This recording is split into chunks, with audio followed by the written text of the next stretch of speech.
Chapter 21, The Enchanted Cottage. I saw a movie once called The Enchanted Cottage about two ugly crippled people who turned beautiful and whole once they entered this cottage. They weren't all that ugly, really. They were ugly Hollywood style, which meant the makeup person just glued a few more hairs onto their eyebrows and gave them each a limp. Every time these people went into this pretty little college, the eyebrows looked normal again, they could walk perfectly, and they looked a whole lot better. All their so called friends and the people outside the cottage still saw them as ugly and snickered and poked each other in the ribs when the couple looked at each other with love in their eyes.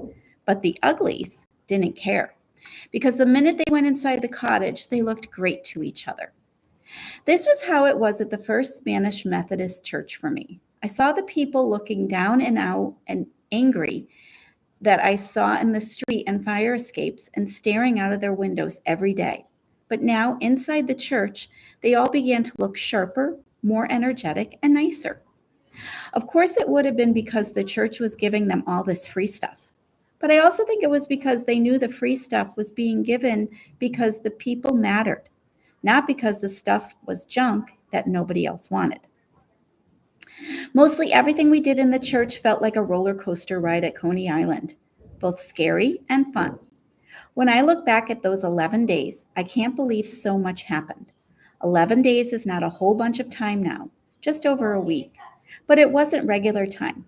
It was compressed, magic, enchanted cottage time. The first thing that was like magic was the appearance of somebody from television. Not just anybody, but a real live Puerto Rican reporter named Gloria Rojas from WCBS News. She came right out of the black TV box to see us. Whenever Gloria came on, Mommy and Pops ran around the house saying, "Hey, look, a Puerto Rican on television." So it was a big deal to see Gloria in person. She showed up on the very first day of the takeover, after the people who wanted to leave the church had left. The blinding smile, kinky-haired young lord was explaining the purpose of the takeover to the 100 or so people who had stayed. Everybody was listening carefully, and some even nodded when they liked that they were hearing. But I can't exactly say that anybody jumped up and down for joy. Instead, they looked like they were trying hard to understand. As I tried to follow what he was saying, I watched the sad-eyed young lord leave to have an intense conversation with people at the door. There was so much commotion. Some of us peeled away and gathered around him to see what was, and then there she was, Gloria Rojas from WCBS News. I couldn't believe it. It was hard to get a good look at her because there were half in the church and half on the church steps. But even my cara palo expressionless mother couldn't resist taking a peek. Dios míos, it's Gloria Rojas, she said. Check it out. I'm going to be on television too. Do I have any food in my mouth? Snapped Angel, pushing through the crowd while munching on a sandwich. Where did you get that? They've been giving some food out in the basement. Want me to get you something? No, quiet, listen. Gloria Rojas adjusted her microphone and her clothes and began to ask the young lords questions. He told her what he had told us, that all the young lords wanted was to have a free breakfast program, clothing drives, and free public health service, and that in order to have these things, they needed space during weekdays when the church was not being used. All this talk about space made me think of how people said race for space and what they meant the rocket ship Apollo going to the moon.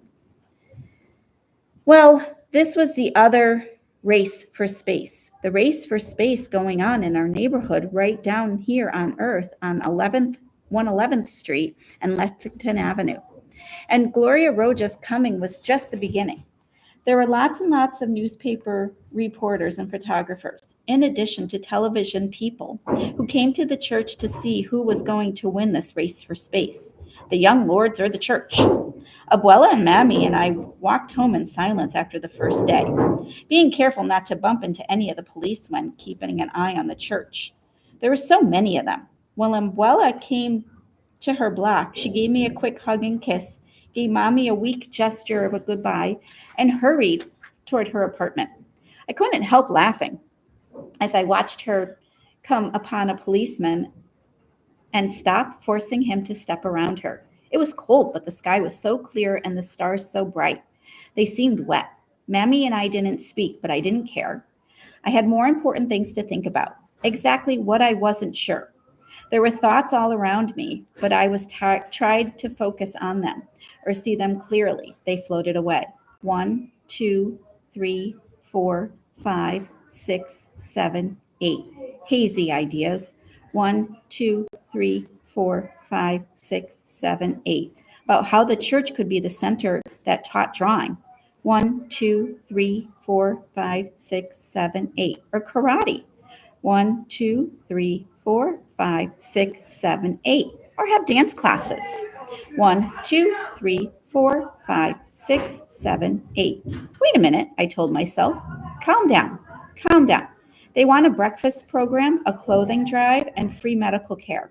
1, 2, 3, 4, 5, 6, 7, 8. I stopped.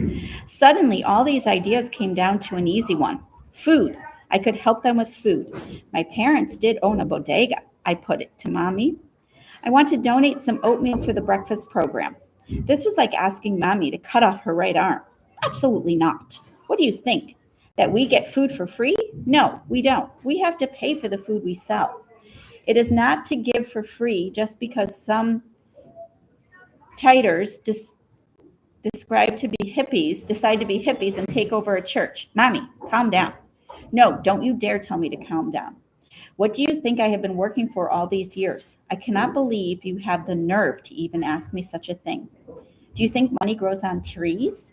Your stepfather and I work 7 days a week to put clothes on your back. Mammy, all I want is a little oatmeal or cornmeal. Then the image of a hungry angel popped into my head. We feed Angel at the house whenever he is hungry. How is this different? This is just feeding more people. We know Angel. We don't know everybody. We don't have to feed the people that we don't know. Let them go out and get a job for themselves if they want to eat. Other people are donating food. Me and your stepfather are not other people. And then we both clammed up tight as a wall of difference sprang between us. Now, I knew what the young lords felt when they said for a simple thing like space in the church and were told no as if they had asked for the world. Compared to what had just happened at the church, our apartment seemed darker and gloomier than it ever had before. I sprawled out on the sofa and heard Mommy digging around the kitchen for something to cook. Then I heard her pounding something away at something and could tell they were going to have steaks as tough as shoe leather. She had to beat them so they would be soft enough to eat. Did other people have to hammer their food like cavemen before they could chew it? Or is it just us poor Puerto Ricans? I listened to Mommy pound and pound, more stubborn than a mule.